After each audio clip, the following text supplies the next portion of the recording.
Central FM, Equilibrio. Dialogando, construimos puentes que nos conectan y nos llevan a nuevos caminos de conciencia. La entrevista, Equilibrio.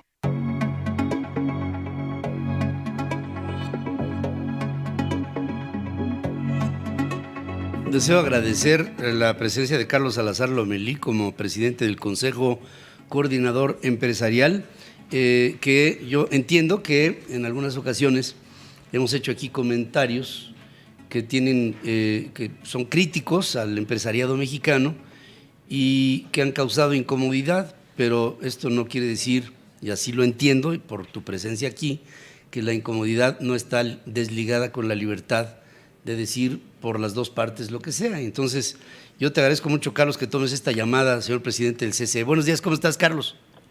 Oye, qué gusto oírte, Pedro. De ninguna manera creo que hay una plena y absoluta libertad de cada quien opinar lo que uno cree conveniente. Yo tengo un grandísimo respeto por ti y por cualquier comunicador profesional que ha demostrado en el día a día su valor. Así que el día que tú quieras criticar al CCE, estás en todo tu derecho de hacerlo, y no creas que hay jamás una situación inadecuada de parte de nosotros. Y viceversa, Creo que hay puntos de vista. Claro. Todos queremos el mismo fin, queremos que a nuestro país le vaya mejor. Todos tenemos maneras distintas de hacer las cosas. Y bueno, yo soy un hombre que te lo comenté, me conoces de hace muchísimos años, Pedro, siempre propositivo, tratando de buscar más que el problema, la solución. Yo siempre he dicho que el diagnóstico es la parte más fácil de la solución de un problema. Claro. Al final lo importante es qué hacemos, cómo lo resolvemos. Hoy vivimos una situación especial en nuestro país. Es evidente que estamos preocupados todos, queremos que las cosas caminen mejor, pero por otro lado también reconocemos, y esa es la primera parte, una enorme legitimidad, un enorme apoyo popular de parte del pueblo, del país, hacia la figura del presidente. Y yo estos días he dicho que nosotros no hemos tenido un problema como Chile, porque lo tuvimos a través de los votos. Gracias a Dios fue una expresión democrática. Ahí 30 millones de personas nos dijeron lo que querían. Y eso es lo que creo yo que tenemos que reflexionar profundamente como sociedad. Carlos, ya esta mañana tengo información del Banco de México en donde uno de los subgobernadores está hablando claramente sobre la posibilidad de terminar este año con números negativos en el Producto Interno Bruto. Esto, si bien no liga 2 trimestres consecutivos de números negativos que marcarían una recesión, sí ya nos está hablando de que en el segundo semestre, que teníamos la expectativa de que la economía subiría de alguna manera, pues esta no está subiendo. Y por otra parte nos encontramos con algo muy particular, que es la iniciativa de Napoleón Gómez Urrutia para eliminar a las empresas de tercerización, de outsourcing, digamos, las que hacen las cosas legales bajo la premisa de que hay hoy en el mundo, no nada más en México, en el mundo, una enorme flexibilidad, por ejemplo, de empresas norteamericanas o de empresas de manufactura o de empresas diversas que utilizan al outsourcing como una fórmula para incentivar y para crecer más rápidamente, en lo que si se eliminara el outsourcing, esto acabaría, yo creo que con números muy malos. ¿Cuál es la postura del Consejo Coordinador Empresarial con respecto a la iniciativa de este senador? Bueno, te quiero contestar las dos cosas. No hay duda que el país está estancado. Discutir si vamos a estar unas décimas abajo o unas décimas arriba, como digo yo, no le va a cambiar la vida a los mexicanos, y eso es lo importante. ¿Por qué está estancado? Yo te lo expliqué en la última ocasión que tuve oportunidad de platicar contigo, Pedro, porque la inversión sigue hacia abajo y las cifras son muy preocupantes. La inversión privada, la inversión total, de tanto el componente privado como público, lleva un 9% de caída en términos reales al mes de julio. No hay economía que con una inversión que se le esté cayendo pueda crecer. No. Y esto es algo que necesitamos nosotros lo decimos todos los días, tratamos de convencer a las diferentes secretarías de Estado, hemos tratado de ayudar creando este gran programa de infraestructura. Nos parece que en la medida en que este programa empiece a dar frutos, yo me siento estimulado a que eso pueda suceder. El viernes pasado se anunció en Monterrey la primera gran obra de este programa. Es un viaducto que tú que conoces Monterrey va a conectar el río Santa Catarina con la autopista Saltillo. Es una obra grande, importante para una ciudad como esa. Así que esto debería de hacerse en todo el país, en todos los lugares, para poder estimular realmente la inversión. Ahora, respecto a la iniciativa de Napoleón, yo he dicho y aprovecho tu medio para repetirlo, el outsourcing, como se aplica en México, claro que necesita una regulación y claro que necesita apoyar que el trabajador que está sujeto a esa fórmula tenga respetado los derechos que debe tener cualquier trabajador en cualquier lugar. Sin embargo, la propuesta va mucho más allá que eso. Hay visos en la cual la propuesta pues casi elimina la figura y que, como tú bien dices, es una figura que se usa en todo el mundo. Todos hemos usado de alguna manera o hemos sido parte de un outsourcing. Yo recuerdo cuando yo estudiaba en la universidad, pues yo trabajé en compañías donde pues la figura no se llamaba outsourcing en aquel entonces, pero era alguien que le pagaban por honorarios, ¿verdad? Sí. Y trabajé en empresas que se dedicaban a colocarte como encuestador y cuánta cosa que me tocó hacer en mi vida.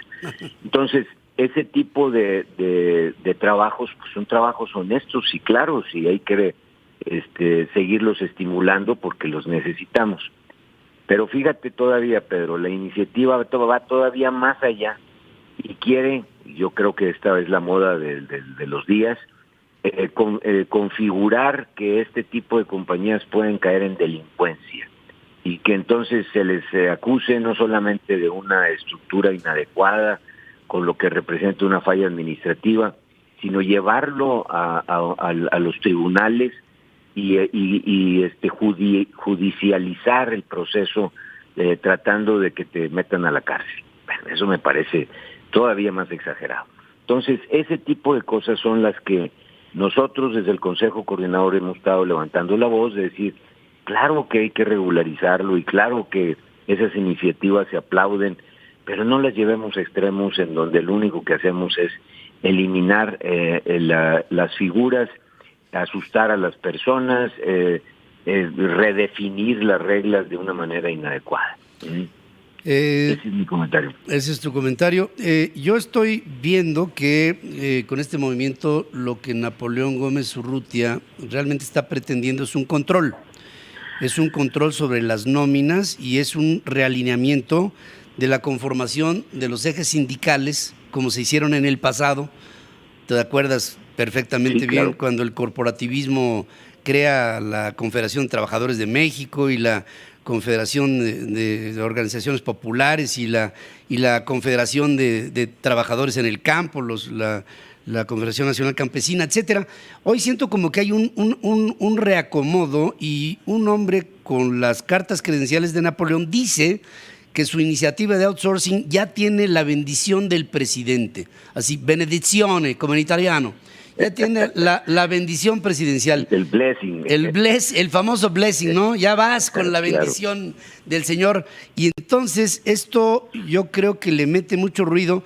Los primeros que levantaron la ceja fueron los norteamericanos, que tienen muchas empresas en México, en la que mucho de su personal es movido por esta vía y que, bueno, empresas norteamericanas de outsourcing o alemanas de outsourcing o españolas de outsourcing o japonesas de outsourcing son la pauta. Ahora, tú dices con verdad, aquí de lo que se trata es nada más de regularla para tener un marco legal y poder operar en ese marco legal, porque había discrecionalidad que hizo que muchos políticos tomaran esa figura para poner sus propias empresitas con sus huesos y sus amigos y sus compadres.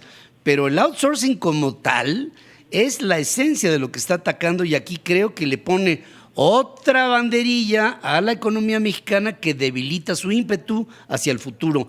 Esa es la impresión que me da. Estamos llenos de minas antipersonales que no le permiten a la iniciativa privada, tanto nacional como extranjera, el voltear a ver a México. Sí, claro, pero mira, todo eso no avala evidentemente lo que andamos buscando, que es un ambiente de tranquilidad donde el inversionista pueda sentirse con certeza, con certidumbre. Déjame ser insistente que tenemos un país que ofrece oportunidades a lo bárbaro. En todos lados se puede invertir, se pueden hacer negocios, podríamos ir verdaderamente mejor. Hay necesidad de tantas cosas en nuestro país que cualquiera que tenga ese DNA de inversionista, pues va a encontrar dónde hacerlo. Sin embargo, ahí hay dinero, los proyectos no se llegan a concretar y muchos de esos son por estas cuestiones en donde se crean estos ambientes inadecuados y tú sabes que para que tengas un buen catalizador, pues necesitas que las variables estén estables para poder de alguna manera estimularlas. Claro. Y aquí lo que nos falta es exactamente eso, nos falta que todo el mundo se tranquilice y de alguna manera empecemos a tratar de ver cómo realmente sí podemos desarrollar. Y luego en esta situación legislativa, pues es una cada tercer día, sale una iniciativa y otra. Apenas estamos leyendo la primera cuando ya nos llegó la cuarta y así vamos. Pues sí, y es sorpresa tras sorpresa. Yo recuerdo a un antiguo director de la Fed en los Estados Unidos, Paul Volcker, que decía, "Economy needs no surprises". La economía necesita que no haya sorpresas, que te cambien la jugada cada vez que amanece y que se les ocurre a los diputados una genialidad o a los senadores. Entendemos una economía que debería de estar estimulando el crecimiento y pareciera lo contrario. Pareciera que se están poniendo obstáculos. Y nada más una nota de acotación, no sé qué información tengas al respecto. Yo tengo una información en el sentido de que ha salido mucho dinero de México a Estados Unidos, Canadá, España, Francia, fundamentalmente. Los datos macroeconómicos no reflejan eso, Pedro, todavía. Yo he oído lo mismo que tú y siempre lo acoto diciendo, bueno, no lo reflejan las cifras. O sea, nosotros tenemos en la balanza de pagos y en la balanza en cuenta corriente, que es una información pública, donde el Banco de México mide sus flujos de entrada y de salida, una manera de medir si realmente estamos perdiendo divisas. Hasta el día de hoy tenemos ganancias marginales en divisas, obviamente porque tenemos fuentes de divisas muy importantes. Tú sabes que somos un exportador increíblemente dinámico. Y las remesas, han alcanzado cifras verdaderamente espectaculares, el turismo no está mal, todas esas cifras cuando tú analizas la balanza de pagos no reflejan una salida neta de recursos, de tal manera que nuestra cuenta corriente sigue estando estable, de hecho ha tenido algunos números positivos. Lamentablemente están positivos porque las importaciones han bajado y sobre todo las importaciones de capital. Exacto. Que implica que estamos invirtiendo menos. O sea, ese es el problema. Pues sí. Carlos, yo creo que hay mucho que hablar. Yo te pido que sigamos manteniendo un diálogo. Todos estamos en la línea de... Tú sabes que eres alguien que, como te lo dije la vez pasada, que admiramos por tu trabajo, por la manera tan has mantenido una línea siempre igual y bueno, eso siempre es admirable en un periodista que tiene tantas presiones.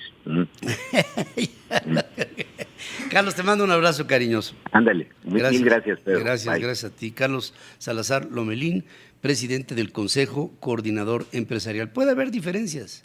Yo, por ejemplo, pienso que ha salido mucho capital y si no se ha reflejado en la balanza, se reflejará.